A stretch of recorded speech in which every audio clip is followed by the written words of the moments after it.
نحمده ونصلي على رسوله الكريم اما بعد فاعوذ بالله من الشيطان الرجيم بسم الله الرحمن الرحيم رب اشرح لي صدري ويسر لي امري واحلل عقدة من لساني يفقهوا قولي۔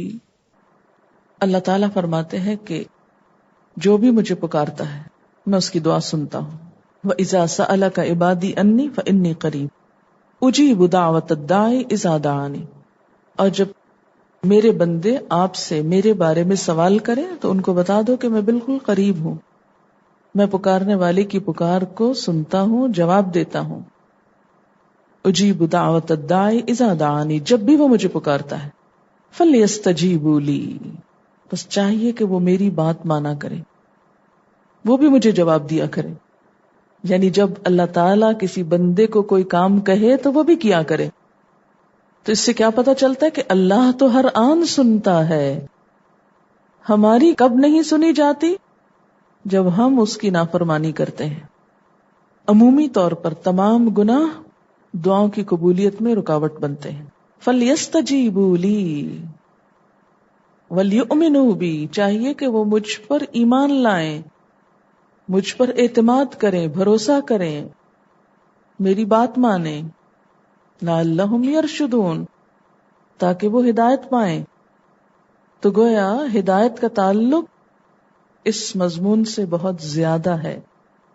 تو بات یہ تھی کہ عمومی طور پر گناہ دعاؤں کی قبولیت میں رکاوٹ بنتے ہیں، اور خاص طور پر رزق حرام، حرام رزق، جیسا کہ صحیح مسلم کی اس روایت میں آتا ہے کہ ایک شخص جو سفر کرتا ہے دور دراز کا، اس کے بال پراگندہ، اس کا حال حلیہ خراب، وہ تھکے ہارے اللہ تعالیٰ کے سامنے ہاتھ اٹھاتا ہے کہ یا رب، لیکن انا یستجاب لہ، اس کی دعا کہاں سے سنی جائے، کیسے قبول کی جائے؟ اس کا کھانا حرام کا، اس کا پینا حرام کا، اس کا لباس حرام کا، انا یستجاب لہ۔ اور یہ بھی یاد رکھیں کہ ہم یہ نہ سمجھیں کہ ہم تو حرام کام کرتے رہیں اور اپنی دعائیں کسی اور سے منگوا لیں گے۔ یہی کچھ تو ہو رہا ہے۔ لوگ کیا سمجھتے ہیں کہ ہم تو غلط کام کر رہے ہیں، وہ چھوڑ نہیں سکتے، لیکن دعائیں کسی اور سے کروا لیتے ہیں۔ تو یاد رکھیں، آپ پیچھے پڑ چکے ہیں کہ جو شخص اپنے لیے خود دعا نہ کرے تو کسی اور کی دعا بھی اس کو فائدہ نہیں دیتی۔ اور اس کی مثال کیا ہے؟ حضرت ابراہیم علیہ السلام کا قوم لوط کے بارے میں جھگڑنا، دعا کرنا، کیا ہوا؟ دعا قبول نہ ہوئی۔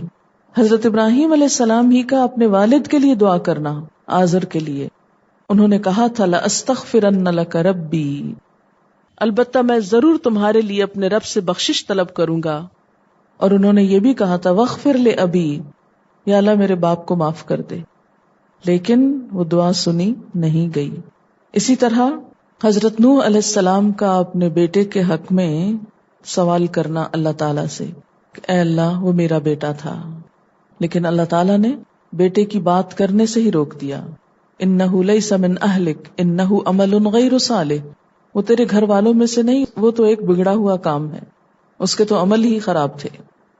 تو اگر ہم چاہتے ہیں کہ دوسروں کی ہوئی دعائیں ہمارے حق میں قبول ہوں تو ہمیں خود بھی اپنے لیے دعا کرنی ہوگی، اور اگر ہم چاہیں کہ ہماری دعائیں قبول ہوں، ہم مستجاب الدعوات ہوں، ہماری بھی سنی جائے، تو ہمیں اس کے لیے لقمہ حلال کا اہتمام کرنا ہوگا، اس کے لیے کوشش کرنی ہوگی۔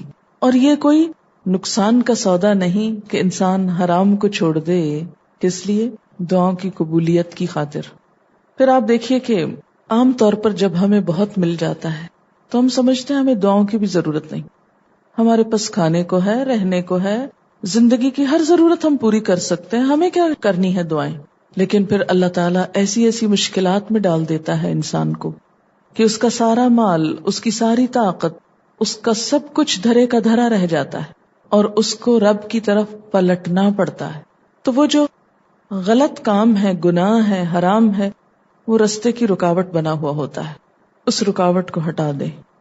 پچھلے دنوں ایک خاتون میرے پاس اپنا ایک مسئلہ لائیں، بہت پریشان تھی، کہنے لگی مجھے کچھ پڑھنے کو بتائیے یا مجھے مشورہ دیجیے، مجھے کیا کرنا چاہیے۔ میں نے کہا آپ میرے ایک سوال کا جواب دیں، کیا آپ 5 وقت نماز پڑھتی ہیں؟ کہنے لگے نہیں وہ تو نہیں پڑھتی. میں نے کہا سب سے بڑی مشکل تو یہی ہے کہ سب سے پہلا فرض ہم ادا نہیں کر رہے اور دن میں کئی دفعہ خدا کو ناراض کر رہے ہیں. اس کی رحمت ہماری طرف کیسے آئے؟ وہ ہماری مشکلات کیوں آسان کرے؟ کیونکہ 5 دفعہ وہ بلاتا ہے نا، حی علی الصلاح حی علی الفلاح، آؤ نماز کی طرف، آؤ بھلائی کی طرف، آؤ کامیابی کی طرف. تو نماز پڑھنا محض نماز نہیں، کامیابی ہے. کامیابی کا حاصل کرنا ہے، اللہ کی رحمت کے مستحق ہونا ہے.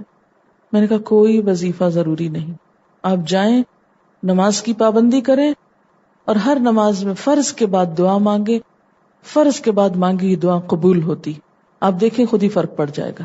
آپ دیکھیں کہ شیطان ہمیں کس طرح بہکاتا ہے، فرائض سے غافل کر کے ان چیزوں میں الجھاتا ہے کہ جو سیکنڈری ہیں. اور عموماً جب ایسے لوگ پریشان حال لوگوں کے پاس جاتے ہیں تو وہ ان کو لمبے چوڑے وظیفے بتا دیتے ہیں. یہ ایک اور مشکل ہے ہمارے ہاں. یہ بات اس لیے بھی میں آپ سے کر رہی ہوں کہ جو شخص بھی دین کی طرف آتا ہے پھر دوسرے دکھی لوگ اس کی طرف رجوع کرتے ہیں کہ آپ ان کا کوئی مسئلہ سنیں یا اس کا کوئی حل بتائیں، تو کوئی بھی اور چیز بتانے سے پہلے لوگوں کو فرائض کی پابندی تو کروائیں، جھوٹ اور غیبت تو چھڑوائیں، بد زبانی اور بد اخلاقی تو چھڑائیں. بہت سے مسئلے تو یہی حل ہو جائیں گے.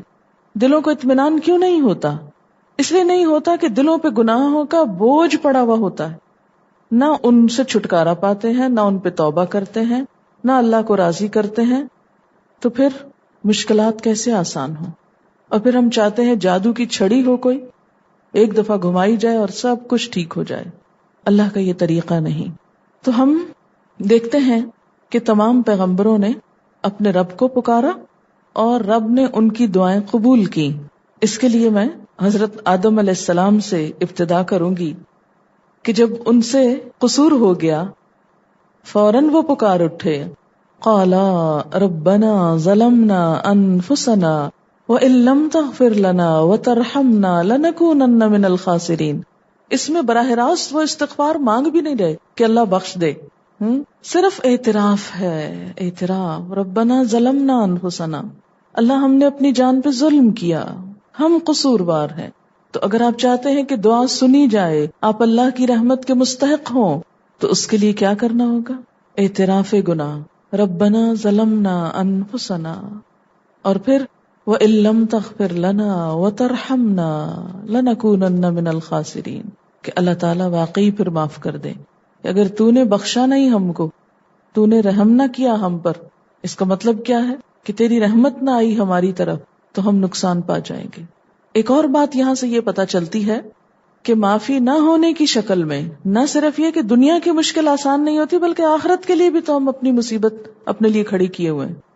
اس کے بعد آپ دیکھیے حضرت نوح علیہ السلام، انہوں نے بھی ایک دعا کی تھی، رب لا تذر علی الارض من الکافرین دیارا. اللہ زمین پر کافروں کا کوئی گھر نہ چھوڑ. اور دعا اسی شکل میں قبول ہوئی جیسے انہوں نے مانگی تھی، کہ واقعی ایک گھر نہ بچا، ایک ظالم انسان نہ بچا، پورے کے پورے مٹا دیے گئے اپنے سارے مال و متاع کے ساتھ. پھر ہم دیکھتے ہیں حضرت ابراہیم علیہ السلام، انہوں نے دعا مانگی تھی کہ ربنا وابعث فیہم رسولا منہم، اے ہمارے رب ان میں انہی میں سے رسول بھیج. اور پھر رب اجعلنی مقیم الصلاۃ ومن ذریتی ربنا وتقبل دعا، اے میرے پروردگار مجھے نماز قائم کرنے والا بنا اور میری اولاد کو بھی. اور پھر رب اجعل ھذا بلدا آمنا، اے میرے رب بنا اس شہر کو امن والا. اور پھر فجعل افئدة من الناس تہوی الیہم، پس تو کچھ لوگوں کے دلوں کو ان کی طرف مائل کر دے. یہ ساری دعائیں ان کی قبول کر لی گئیں. وارزقہم من الثمرات، کہ اللہ انہیں پھلوں کا رزق دے. کوئی اپنی آئندہ آنے والی نسلوں کے لیے یہ دعا بھی مانگتا ہے جیسے ابراہیم علیہ السلام نے مانگی. اور ہم زیادہ سے زیادہ مانگتے ہیں تو اپنے بچوں کے لیے، کبھی ان کے آگے بچوں اور نسلوں کے لیے تو ہم نے فکر نہیں کی کہ وہ کیا کریں گے. ہمیں کبھی کیوں نہیں شوق ہے کہ یا اللہ وہ سب مسلمان ہی رہیں. اب دیکھیں کہ نوح علیہ السلام کے زمانے میں صرف اہل ایمان بچے تھے، پھر ان کی نسلوں میں بگاڑ آ گیا، قوم عاد پھر مٹائی گئی، پھر بگاڑ آ گیا ایمان والوں کی نسلوں میں، پھر سمود مٹائے گئے، پھر بگاڑ آ گیا، ایک کے بعد ایک، ایک کے بعد ایک. تو ہمیں بھی اس کا کبھی سوچنا چاہیے کہ کہیں ایسا نہ ہو کہ ہماری نسلوں میں کوئی کافر و فاجر آ جائے.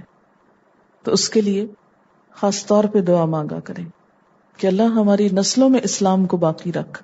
ابراہیم علیہ السلام نے ایسی ہی دعا مانگی تھی، اور اس کے لیے انہوں نے ایک رسول مانگا کہ جو ان کی اصلاح کرے. یعنی نہ صرف یہ کہ مسلمان رکھ، بلکہ ان میں ایسے لوگ اٹھاتا رہے کہ جو ان کو حق کے رستے پر قائم رکھیں. اور پھر صرف دین نہیں مانگا، آخرت نہیں مانگی، ان کی دنیا کی بھلائی بھی مانگی کہ امن والا شہر بنا اس جگہ کو جہاں میں اپنی اولاد کو بسا رہا ہوں، ان کو پھلوں کا رزق دے، یہ گھر جو میں نے یہاں بنایا اس کی طرف لوگوں کے دل متوجہ کر دے. یہ ان دعاؤں کا خلاصہ جو ابھی میں نے عربی میں پڑھی. اور میری اولاد کو نماز کا پابند بنا. رب اجعلنی مقیم الصلاۃ ومن ذریتی. اللہ مجھے بھی اور میری اولاد کو نماز پہ قائم رکھ، نماز قائم کرنے والا بنا. ابراہیم علیہ السلام کی یہ ساری دعائیں قبول ہو گئی تھی. پھر اسی طرح ایوب علیہ السلام کئی سال تک بیمار رہے. اللہ تعالیٰ نے ان کی دعا بھی قبول کی. کیا دعا مانگی تھی؟ رب انی مسنی الضر وانت ارحم الراحمین. اللہ مجھے تکلیف پہنچی ہے اور تو سب سے بڑھ کر رحم فرمانے والا ہے.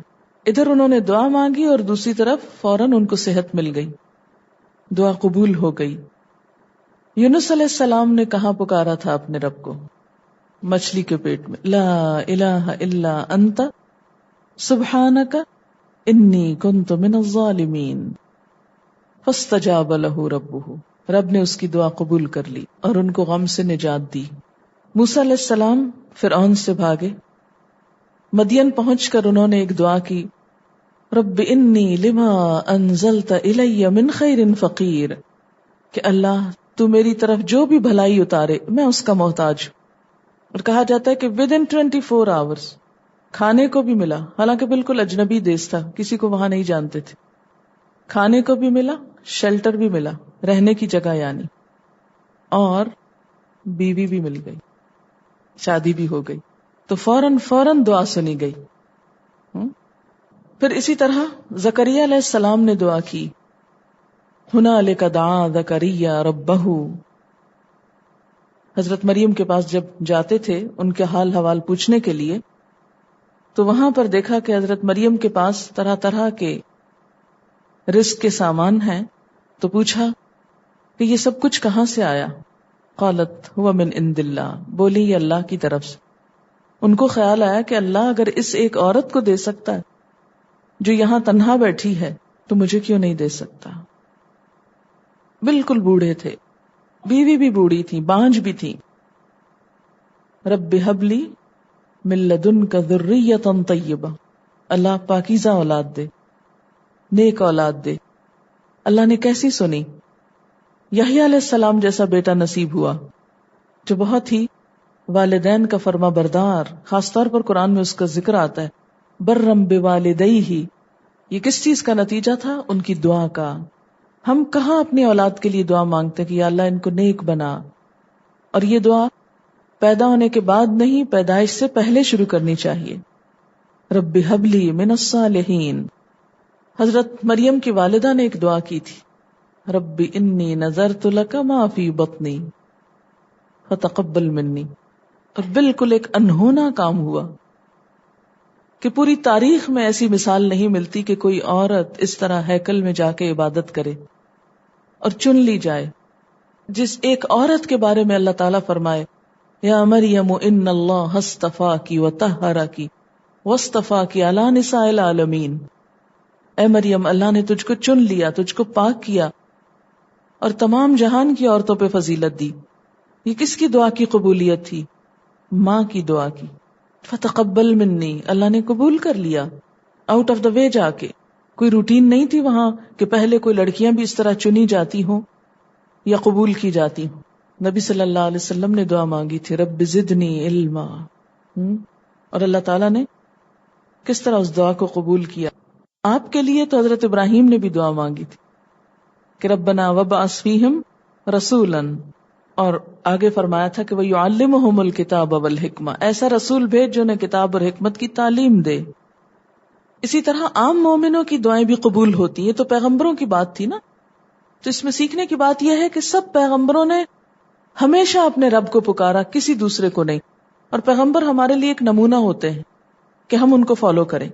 تو ہمیں بھی ہمیشہ اپنے رب ہی کو پکارنا چاہیے اور پکارتے ہوئے قبولیت کی امید رکھنی چاہیے، کبھی مایوس نہیں ہونا چاہیے. وَلَمْ أَكُمْ بِدُعَائِكَ رَبِّ شَقِيًّا، تجھ سے مانگ کر اے میرے رب میں کبھی نامراد رہا ہی نہیں، ہمیشہ پوری ہو گئی. جتنا اعتماد ہوگا مانگنے میں اتنی ہی قبولیت بڑھ جائے گی. تو پیغمبر ہمارے لیے بہترین نمونہ ہے. اس کے بعد یہ کہ یہ نہیں سوچنا چاہیے کہ وہ تو پیغمبر تھے، بہت نیک تھے، ان کی تو سنی گئی، ہماری تو نہیں سنی جائیں گی. نہیں، آپ کو معلوم ہے کہ جب مسلمانوں نے ایک موقع پر دعا کی تھی، جنگ بدر کا موقع تھا، استستغیثون ربکم فاستجاب لکم، جب تم اپنے رب سے فریاد کر رہے تھے تو رب نے تمہاری دعا قبول کر لی اور فرشتوں کے ذریعے تمہاری مدد کی. اور اللہ اپنے بندوں کی سنتا ہے، قبول کرتا ہے. اور اللہ تعالیٰ خاص طور پر وہ جیسے حدیث میں آتا ہے کہ اللہ اس بندے سے ناراض ہوتا ہے جو اس سے دعا نہیں کرتا. من لم یسأل اللہ یغضب علیہ، جو اللہ سے سوال نہیں کرتا اللہ اس سے ناراض ہوتا ہے. تو ہمیں اسی کو پکارنا چاہیے اور پکارتے رہنا چاہیے. یا تو فوراً قبول ہو جائے گی، جو مانگی گئی چیز وہ مل جائے گی، یا پھر کوئی آنے والی بلا ٹال دی جائے گی. کیونکہ حدیث میں آتا ہے نا کہ ادھر سے نیچے سے دعا اٹھتی ہے اور آسمان سے بلا اترتی، اور بیچ میں جا کے دونوں ایک دوسرے سے جھگڑنے لگتی. جس میں زیادہ طاقت ہوتی وہ وارد ہو جاتی. اگر دعا طاقتور ہے تو بلا واپس چلی جائے گی، مصیبت ٹل جائے گی. اور اگر دعا ڈھیلی ڈھالی ہے، پھیکی سی ہے، غافل دل کی ہے، تو غافل دلوں کی دعائیں اللہ نہیں سنتا. تو پھر کیا ہوگا؟ ہم نے اتنا مانگا ہے، پتہ نہیں کیوں نہیں سنا جاتا. کبھی غور نہیں کیا کہ مانگنے کا انداز کیا تھا، کہ مانگ رہے ہیں اور ادھر ادھر دیکھ رہے ہیں. کئی دفعہ جیسے میں نوٹ کرتی ہوں نا کہ دعا مانگ رہے ہوتے ہیں اور ادھر ادھر ہو رہے ہوتے ہیں. تو یا تو جو مانگا ہے وہ مل جائے گا، یا پھر کوئی آنے والی مصیبت اس دعا کے بدلے میں ٹل جائے گی، یعنی وہ تو نہیں ملے گا لیکن بلا ٹل جائے گی. اور تیسرے درجے پر آخرت کے لیے ذخیرہ کر دی جائے گی. اور قیامت کے دن انسان جب اپنی دعاؤں کو نیک عمل کی شکل میں دیکھے گا، عبادت ہے نا یہ بھی، تو عبادت کی یہ شکل جب اس کو نظر آئے گی تو پھر تمنا کرے گا اے کاش دنیا میں میری کوئی دعا نہ سنی جاتی تو میں سب کا صلہ آج یہاں پر آ کر لیتا. تو دعاؤں کی ہمیشہ کثرت رکھیں. ہمیشہ ایک ہی چیز تقدیر کو بدلتی ہے بس، اور وہ دعا ہے. اس لیے کبھی بھی مایوسی کی ضرورت نہیں. بعض اوقات ہم مانگتے کچھ ہیں اور ہو کچھ اور جاتا ہے، الٹ ہو جاتا ہے. اس کو بھی اپنے لیے برا نہ سمجھے، کیونکہ ہو سکتا ہے اللہ تعالیٰ اس طریقے سے کوئی اور بھلائی دینا چاہتا، جیسے یوسف علیہ السلام کے ساتھ. یہاں خیر انہوں نے تو اپنے لیے خود ہی جیل خانہ مانگا تھا، لیکن یہ کہ یہ جیل خانہ ہی ان کی آئندہ ساری ترقیوں کا ذریعہ بن گیا. فاستجاب لہ ربہ، اللہ نے اس کی دعا سن لی. فصرف عنہ کیدہن، ان عورتوں کی سب چالیں اس سے پھیر دی، ہٹا دی. فاستجاب لہ ربہ، اللہ نے اس کی دعا سن لی. فصرف عنہ کیدہن، ان عورتوں کی سب چالیں اس سے پھیر دی، ہٹا دی. انہ هو السمیع العلیم، بے شک وہ سننے والا ہے، جاننے والا ہے. اور ہوا یہ کہ یہی بات ان سب کے دل میں آ گئی کہ اس کو قید خانے بھیج دیا جائے. ثم بدا لهم من بعد ما رأوا الآیات، پھر ان پہ ظاہر ہوا اس کے بعد جب انہوں نے ساری نشانیاں دیکھ لیں، ساری علامات دیکھ لی کہ قصوروار اصل میں کون ہے. نتیجہ کیا نکالا؟ اتنی عورتوں کو کہاں سنبھالیں، بہتر ہے اسی کو قید خانے بھیج دیں. لَيَسْجُنُنَّهُ حَتَّى حِينٍ، ایک وقت تک اس کو پس دیوار زندہ بھیج دو تاکہ یہ معاملہ ٹھپ ہو جائے، بھول بھلا ہو جائے. بے گناہی ثابت بھی ہو چکی تھی.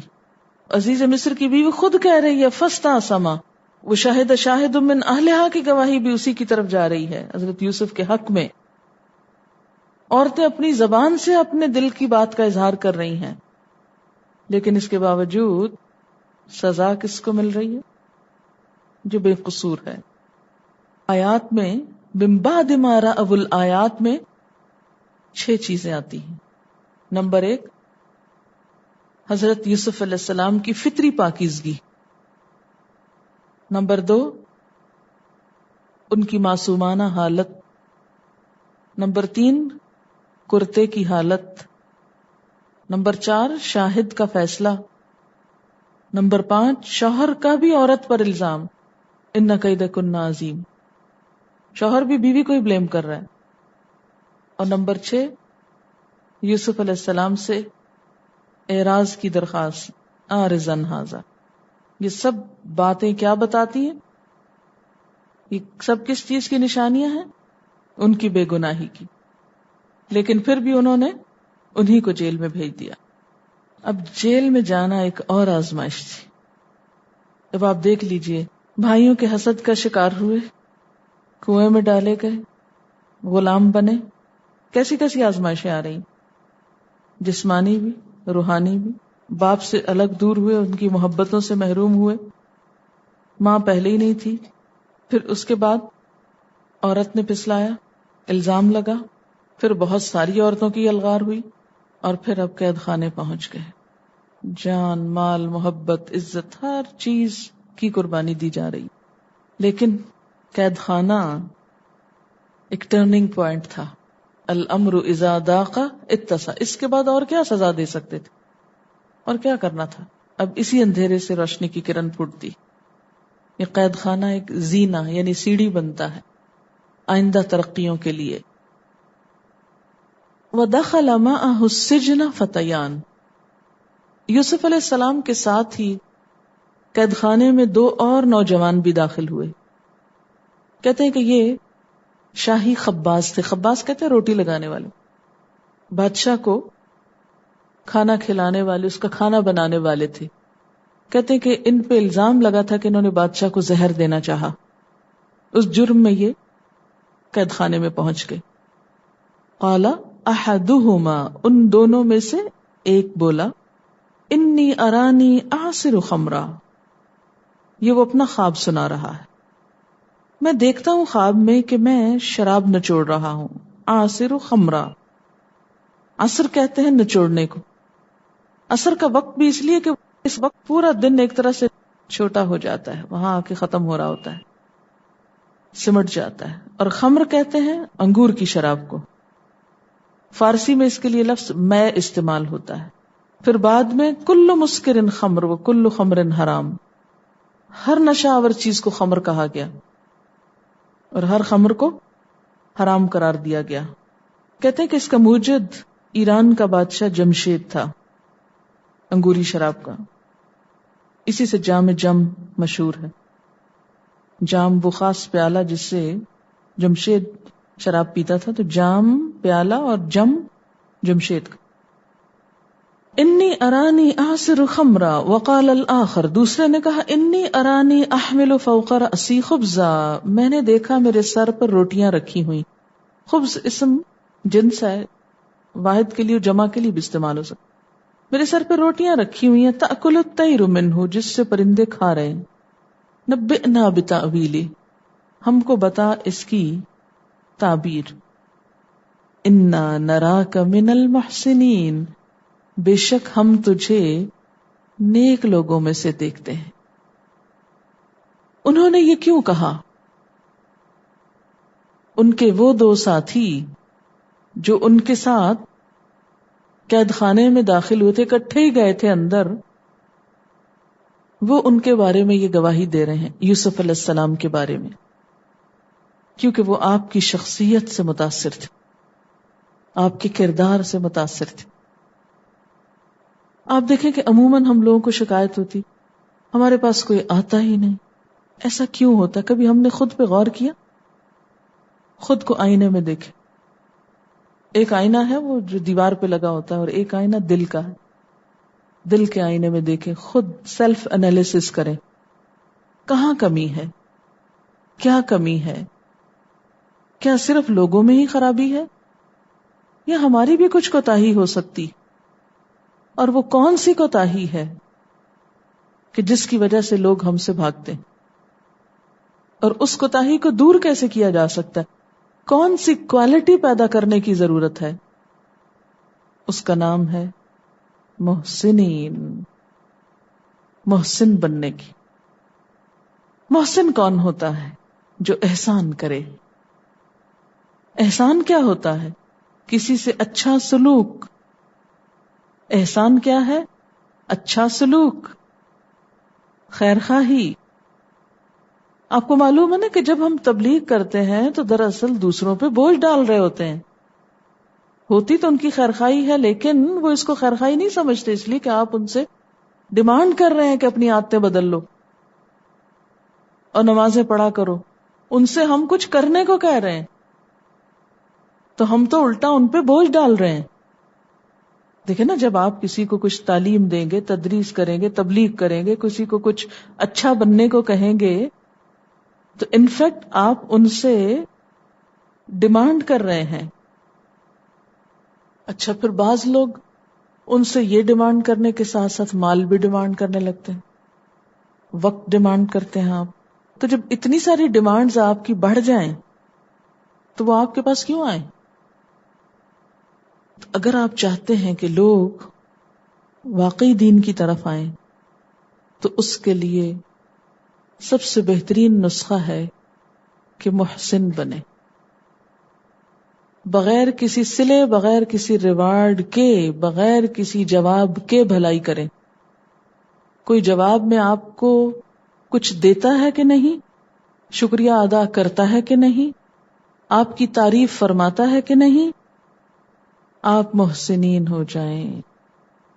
آخر جیل میں صرف یہ 3 لوگ تھوڑی تھے، اور بھی ہوں گے، لیکن وہ سب کو چھوڑ کے ان کی طرف آئے۔ ان کی طرف کیوں؟ ان میں، ان کی شخصیت میں، ان کے کردار میں، ان کے چال ڈال میں ان کو ایک خوبصورت نمونہ نظر آیا محسن کا، کہ یہ شخص کیئرنگ ہے۔ یعنی نیکی وہ نہیں جو آپ منہ سے بول کے بتائیں کہ میں نیک ہوں، نیکی کیا ہے جو آپ کے اعمال سے جھلک جائے، چھلک جائے۔ جسے گلاس بھر جائے پانی سے تو چھلک جاتا ہے نا، ایسے جو شخص حقیقت میں نیک ہو اس کی نیکیاں چھلکنے لگتی ہیں، پھیلنے لگتی ہیں، اس کے لیے اشتہار دینے کی ضرورت ہی نہیں رہتی۔ عموماً ہم سمجھتے کہ دین کا کام بہت اشتہار دے کے، ہم بہت پبلسٹی کر کے ہم کر لیں گے۔ دنیا کی چیزوں کی پبلسٹی کر کے تو آپ دنیا کا کام کر سکتے ہیں، لیکن دین کے معاملے میں محض زبانی پبلسٹی کام نہیں آتی، ہرگز نہیں۔ عموماً میں نے دیکھا ہے کہ لڑکیاں جب شادی ہو کر جاتی ہیں تو ان کے ذہن میں یہ کم ہوتا ہے کہ ہم نے دوسروں کی خدمت بھی کرنی۔ وہ کیا چاہتے ہیں؟ ان کو ڈیمانڈ ہے کہ آپ ان کے کام بھی کریں۔ تو اس کھینچا تانی میں کامیابی کیسے ہو سکتی؟ آپ محسن بنیں، آپ بھلائی کریں، خیر خواہی کریں، تو دوسروں کا دل خود بخود کھل جائے گا آپ کے لیے۔ آپ ان سے میل جول رکھیں، آپ ان کے ساتھ اچھی طرح پیش آئیں، بیمار ہوں تو عیادت کریں، سلام میں پہل کریں، عاجزی سے ملیں۔ انا نراک من المحسنین، محسن بنے۔ وآخر دعوانا ان الحمد للہ رب العالمین۔ سبحانک اللہم وبحمدک، نشہد ان لا الہ الا انت، نستغفرک ونتوب الیک۔ والسلام علیکم ورحمۃ اللہ وبرکاتہ۔